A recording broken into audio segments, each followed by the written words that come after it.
Bueno, buenos días a todos. No sé si me escuchan bien. Fuerte y claro, doctor. Bárbaro. Eh, en primer lugar, quiero agradecer a Alberto Martín y a toda su organización la invitación que me han hecho para estar hoy con ustedes. Para mí es un gran orgullo, una gran alegría poder participar de este aniversario de vuestra unidad de cuidados críticos de excelencia en la atención de la paciente obstétrica. Y realmente me siento, les digo la verdad, me siento muy emocionado. Yo cuando Beto me pidió a ver qué tema podría hablar o qué me gustaría hablar, yo siempre trato de hablar de lo que hago y no de lo que no hago. Es decir, yo voy a tratar de decir cómo hago lo que digo que hago.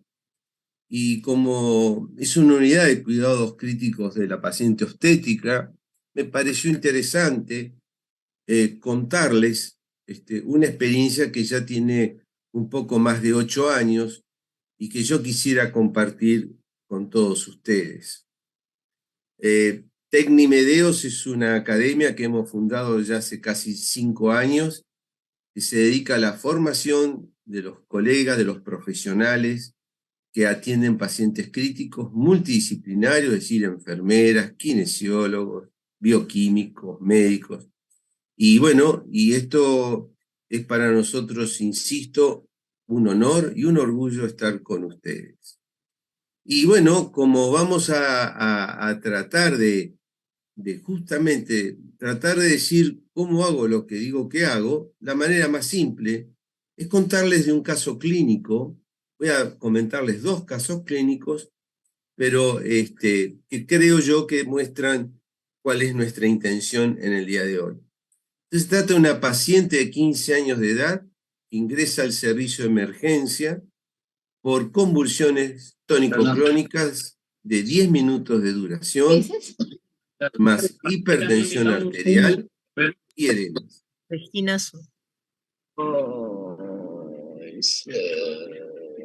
Regina, ¿puede apagar su audio, por favor?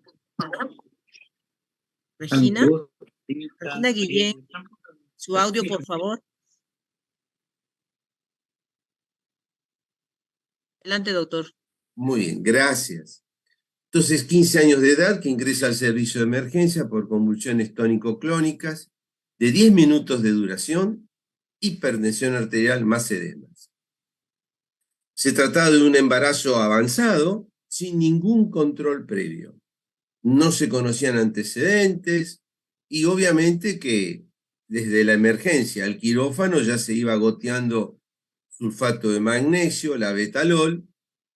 Ingresó al quirófano y recuerdo, muy así, como si fuese el mismo día de hoy, decir, ¿cómo vamos a monitorear si la paciente tiene convulsiones tónico-clónicas estando siendo anestesiada? Yo les tengo que advertir que mi hospital es un hospital público, muy humilde, en donde no contamos con recursos, por ejemplo, en este caso, un electrocefalograma continuo. Bueno, a ver si puedo pasarla.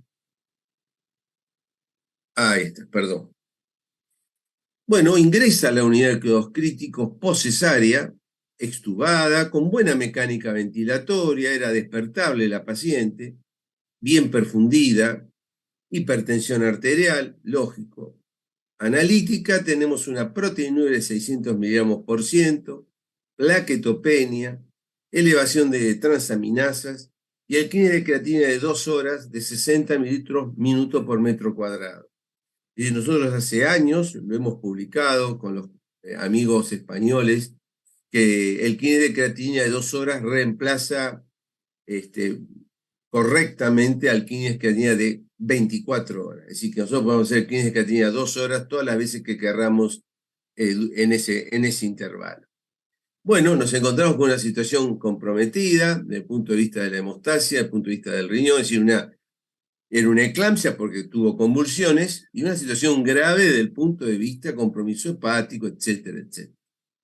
Bueno, nosotros atendemos a las pacientes obviamente con el seguimiento clínico desde ya, pero desde hace ya mucho tiempo el ultrasonido multisistémico de la cabeza a los pies, hecho por nosotros, enfermeras y médicos intensivistas, es una herramienta fundamental para el diagnóstico de la patología o patologías que presente el paciente. Para ponerle nombre y apellido a las cosas, tratamos de sacar esa palabra que detestamos, que se llama aparentemente, y fundamentalmente saber cuál es el resultado de nuestras acciones terapéuticas con nuestros pacientes. Y es así que si vamos de la cabeza a los pies, el ultrasonido de la arteria oftálmica bilateral va en el nervio óptico y ultrasonido cerebral para valorar compromiso neurológico y evolución. Como ustedes ven, nosotros tratamos de sumar, no de restar.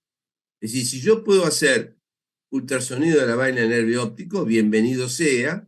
Obviamente, si puedo hacer ultrasonografía del circuito anterior y posterior del polígono de Willis, bienvenido sea. Y si puedo hacer ultrasonido de la arteria oftálmica, obviamente, bienvenido sea. Por supuesto, también vamos a monitorear si la paciente es o no una respondedora a una carga de fluidos. Clave, que en general es difícil de hacerlo bien. Obviamente el pulmón viene de la mano y hacemos monitoreo ultrasonográfico de la vena hepática, vena porta, vena esplénica y vena renal. Y obviamente con la pandemia, a todos los pacientes, sean obstétricos o no, en decúbito prono por un distrés severo, hemos utilizado la vena poplitea como un marcador de insuficiencia del ventrículo derecho con realmente resultados muy interesantes porque es muy difícil valorar ecográficamente al paciente en decúbito dorsal, en decúbito prono. Por supuesto que también hay que hacer monitoreo ultrasonográfico diariamente, no solamente donde tiene un catéter central o periférico, sino en todo el sistema venoso para descartar trombosis venosa en estos pacientes, evaluación ultrasonográfica abdominal, torácica y función del ventrículo derecho y ventrículo izquierdo. Y acá me detengo, porque cuando hablo de función tenemos que saber nosotros los intensivistas si esta paciente obstétrica, en este caso esta chiquita, tiene disfunción diastólica del ventrículo izquierdo y o sistólica del mismo, o también puede tener una disfunción del ventrículo derecho. Es decir, hay que ponerle número a lo que realmente le está pasando a la paciente. Y de acuerdo a lo que tiene, vamos a actuar en consecuencia. ¿Cómo está el acople ventrículo arterial, tanto derecho o izquierdo? Que es fundamental. Pero hoy vamos a hablar de uno de los ítems de la cabeza a los pies, que es la arteria oftálmica. Y si recordamos la anatomía, si este es el lado nasal, este es el lado temporal, esto es anterior y esto es posterior, acá tengo el globo ocular que ingresa al nervio óptico. Entre el nervio óptico y el lado nasal va a discurrir, disculpen, la arteria oftálmica, que es la rama terminal de la arteria carótida interna. Por supuesto, uno podría decir, ¿por qué no valoran la arteria central de la retina, que ahí está al lado y que es mucho más sencilla? Lo que ocurre es que la arteria central de la retina va acompañada de dos venas y se acopla mucho el espectro Doppler venoso al espectro Doppler arterial. Pero vamos a ver cómo se hace el espectro Doppler de color y pulsado de la arteria oftálmica. Para ello necesitamos un traductor lineal, porque vamos a ver estructuras superficiales, entonces necesitamos de una estructura, como es superficial, tener muy claros los detalles.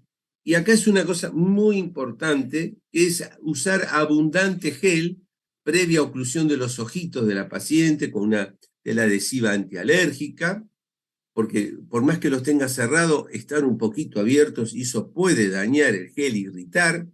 ¿Y por qué tanto gel?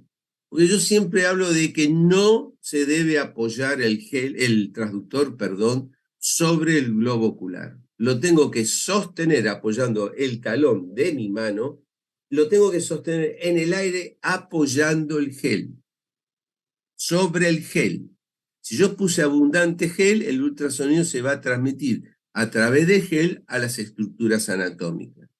Apoyar el transductor sobre el globo ocular puede provocar aún más daño. A una profundidad de 5 centímetros voy a explorar 1,5, 2 centímetros del globo ocular en el borde nasal, una escala entre 70 y 80 centímetros por segundo, y siempre hacer el estudio bilateral, como hacemos, por ejemplo, en la vaina del nervio óptico o en el circuito anterior y posterior del polígono de Willis. Bueno, acá yo les voy a mostrar un video que estoy mostrando el globo ocular, la cámara anterior, la cámara posterior, y ustedes ven en esa itálica cómo corresponde al nervio óptico. Es muy importante que cuando van a medir la vaina del nervio óptico, ustedes busquen en ese itálico, no en rectilínea. ¿Por qué? Porque pueden sobredimensionar el diámetro de la vaina del nervio óptico. Pero esto es fundamental porque yo sé que por aquí, por donde va mi mano, está la arteria oftálmica. Y ahí, una vez que identifiqué el nervio óptico, perdón, sí, la vaina del nervio óptico con su nervio, el globo ocular, ahí le tiro el color. Y ahí yo veo que tiene que ser de color rojo porque se acerca a mis ojos. Mis ojos es el transductor. Bien al costadito del nervio. Otra imagen. A veces no es fácil, hay que tener paciencia, que a veces nos falta a los intensivistas. Miren qué hermoso. Yo les diría hermoso relativo, porque tengo una escala muy baja, entonces tengo un mapa de colores. Tendría que haber elevado la escala, pero si ustedes prestan atención, esto es del año 2015. Nosotros ya veníamos haciendo, entrenando, pero ya empezamos a trabajar en el 2015 con la arteria oftálmica. Mucho antes, obviamente, el ultrasonido. Pero en el 2015 hicimos esto. Empezamos a trabajar. Ahí la ven hermosa, la van a ver muy bonita, a la arteria oftálmica. Y bueno, acá les estoy mostrando en otro globo ocular. Ahí ustedes ven la arteria y la vena central de la retina, perdón, del nervio óptico. Es decir, que para demostrarles de que no es útil valorarlo acá, tenemos que valorar la arteria oftálmica. Y bueno, ahí ustedes ven la foto, cómo la arteria oftálmica va hacia adelante, por eso está en rojo, al costado del nervio óptico y por detrás del globo ocular. Y esto es muy importante. Una vez que yo encontré un buen espectro Doppler color, voy a tirar el Doppler pulsado, que es muy importante, que debe estar lo más alineado posible al flujo sanguíneo. ¿Y qué voy a obtener normalmente? Este espectro.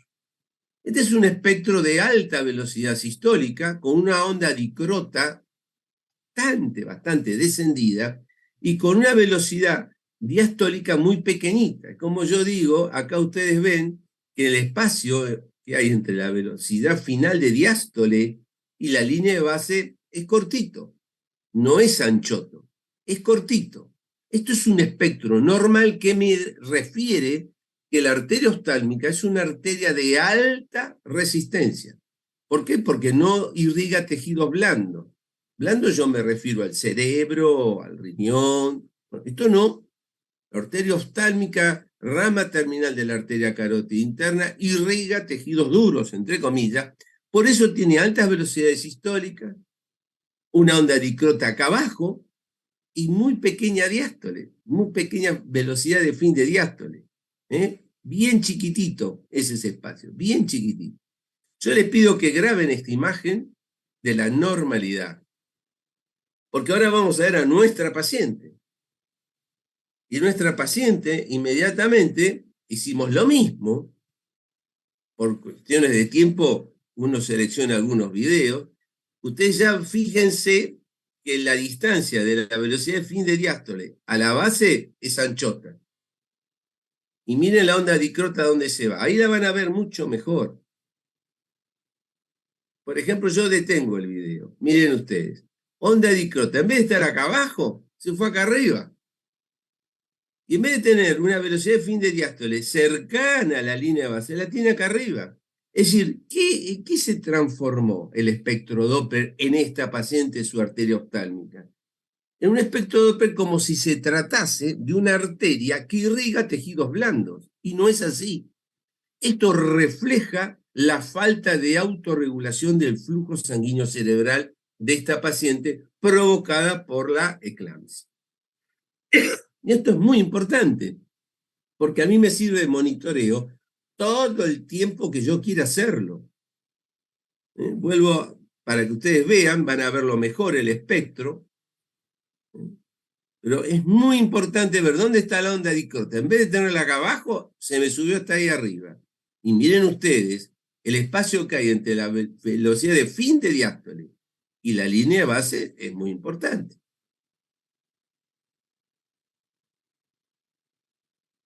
Acá va a costar ver, pero siempre mostramos la realidad, no se editan los videos.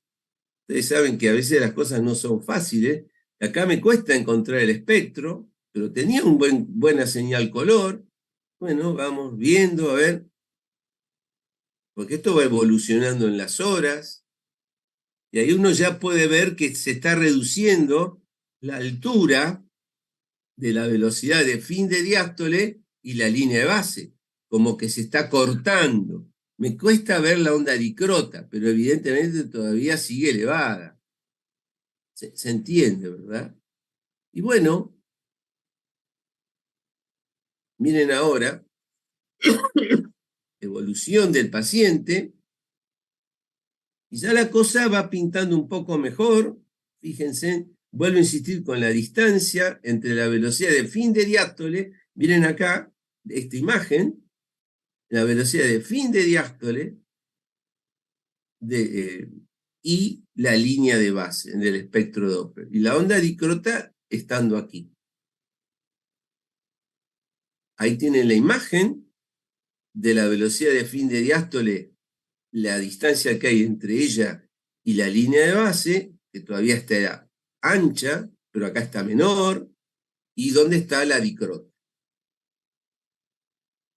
Y acá nosotros podemos hacer mediciones, todo lo que querramos, pero lo importante, ustedes fíjense en acá, a propósito, marcamos con el transductor, lo importante es dónde está la onda dicrota y miren la distancia entre la velocidad de fin de diástole y la línea de base. Este paciente no tiene adecuada autorregulación del flujo sanguíneo cerebral. Es un espectro Doppler de la arteria oftálmica anómalo. Ustedes fíjense en esta paciente, la misma paciente, ¿qué pasó? Miren la onda dicrota, a dónde está, y miren la distancia entre la velocidad de fin de diástole y la línea de base. Se fue de a poco, progresivamente, normalizando el espectro Doppler de la arteria oftálmica.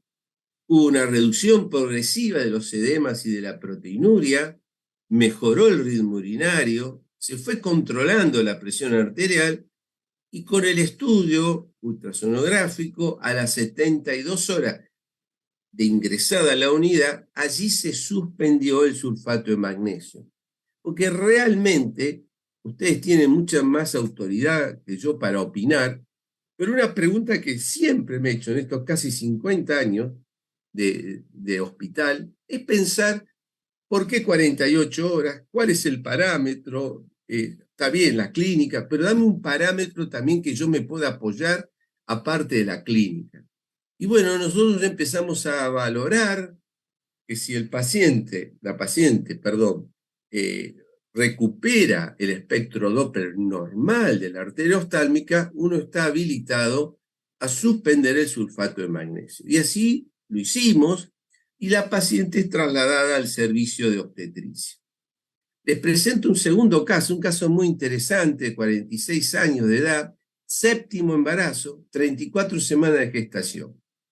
Ingresó por epigastralgia y la internan ese mismo día en el servicio de obstetricia. Yo había ido con mi equipo de terapia al servicio de maternidad porque me pidieron por una paciente que estaba algo fatigada, entre comillas, para ver si yo le podía hacer una ecografía, porque a ver si tenía un tromboembolismo de pulmón, porque el cardiólogo ya no estaba en el hospital, el ecografista general ya no estaba, y como yo vivo en el hospital, encantado, fui. Bueno, le hice la ecografía a la paciente y cuando me estoy yendo, ahí en una puerta abierta de la habitación me saluda esta paciente. Doctor, doctor. Yo le veía cara conocida. Yo soy la hija de un paciente que habíamos tenido 8, no sé si 8, 7 meses internado por fístulas intestinales, bueno, 1000 operaciones. Claro, éramos casi de la familia. Digo, ¿qué estás haciendo acá? Mire, y me mostró la panza. Mirá vos. Y, pero qué bárbaro. Y sí, vino el hijo nieto. Bueno, ¿y por qué estás internada? No, porque me duele la boca y el estómago. Y sí, yo voy a cesárea. Pero me dijeron que recién a las 8 de la noche me la van a hacer porque primero tiene que operar traumatología y después iría yo. Entonces yo, de curioso nomás, le digo, ¿querés que te haga un estudio? Sí, doctor. Entonces, viste, es decir, yo le hago ecografía hasta el portero del hospital, ¿no? Es decir, que estaba en la puerta del hospital, se la hago. Y bueno, miren con lo que me encontré. Hago el espectrodoppler color de la arteria oftálmica, está todo precioso, siempre se hace de la misma manera, yo por cuestiones de tiempo me voy a apurar, y cuando le voy a hacer el espectrodoppler, me llama la atención dónde está la onda de dicrota, y miren acá, ahí se ve muy bien. Fíjense en ustedes qué sucedió con la onda dicrota y la elevación en la distancia que aumentó entre la velocidad de fin de diástole y la línea de base. Esto no es normal. Esto no es normal. Bueno, y dale que va. Ahí tienen, ahí la arteria oftálmica, ahí va a aparecer nuevamente. Me costaba un poco. Pero ella estaba re tranquila, no tenía la menor. El único que tenía era dolor de estómago, en la boca del estómago. Todo era normal, ni hipertensión arterial, ni nada. Bueno, la orina normal. Bueno, fíjense en ustedes dónde está la onda dicrota y fíjense en la distancia de la velocidad de fin de diástole y la línea de base. Se comporta como un espectro Doppler de una arteria de baja resistencia. Esta paciente, sin síntomas, tenía alteración de la autorregulación del flujo sanguíneo cerebral. ¿Ustedes se imaginan qué tengo que hacer? Tengo que hablar con el obstetra de guardia. Y todos me dicen, ¿quién te mandó acá a que le hicieras esto, el ojo? ¿Qué invento? ¿Qué estás inventando? Miren ustedes la distancia. A mí esto me re preocupó. Miren ahí. Miren la distancia. Bueno, entonces yo digo, mira, para mí esta paciente tiene que hacer ya la cesárea. Bueno, pero está todo bien, quédate tranquilo, la hacemos después de traumatología, pero háganla ahora, o esta paciente, pero si no tiene proteinura, no tiene hipertensión arterial, no tiene, hágansela porque tiene chance de tener convulsiones. Yo no estaba muy seguro, porque también fue hace 8 años. Y bueno, no, pero que el feto, que pin, que pan, le dan el famoso corticoide, por la maduración fetal, la presión se mantuvo normal y antes de ingresar al quirófano, unos minutos antes, presenta convulsiones tónico-clónicas. Ellos no estaban de acuerdo con hacerle sulfato de magnesio a la paciente porque no creían en mí. Concretamente, estoy totalmente loco, es cierto, pero había que haberle hecho sulfato de magnesio a la paciente. Bueno, la cosa es que la evolución, gracias a Dios, fue satisfactoria posterior. Entonces, hace 8 años que comenzamos con esta experiencia. Y bueno, claro, esto vino a sumarse al resto de la ultrasonografía multisistémica, como digo yo, de la cabeza a los pies, en la paciente obstétrica y, por supuesto, en todo paciente crítico, ni hablar. Y hemos escrito hace 7 años acerca del tema, un paper, un comentario a los amigos, que la ultrasonografía de la arteria oftálmica nos permite monitorear la dinámica circulatoria cerebral ajustando la dosis sulfato de magnesio. Para mí es interesante el tema. ¿Pudiera ser una herramienta de diagnóstico precoz de preeclampsia severa? Yo toda preeclampsia internada en la unidad de cuidados críticos, arteria oftálmica, como le pido la proteinuria, como le pido las plaquetas, las transaminadas, todo, como le miro el hígado, el vaso, sí, el corazón, pulmón, todo lo que vos quieras, hacerme la arteria oftálmica. Por supuesto, si yo tengo acá para hacerle velocidad sistólica y diastólica y media de la arteria cerebral media bilateral, también lo hago, y circuito posterior fundamental. Y yo creo, lo escribimos, y creo que sigue siendo, a pesar de los años, un campo muy poco investigado que vale la pena investigar, vale la pena estudiar. Bueno, mi sugerencia, que yo trato de hacerlo esto todos los días, hay que mantenerse hambriento, hay que seguir arriesgando siempre y saliendo de nuestra zona de confort. Muchas gracias y no sé si ahora estoy a disposición de ustedes, Madeleine.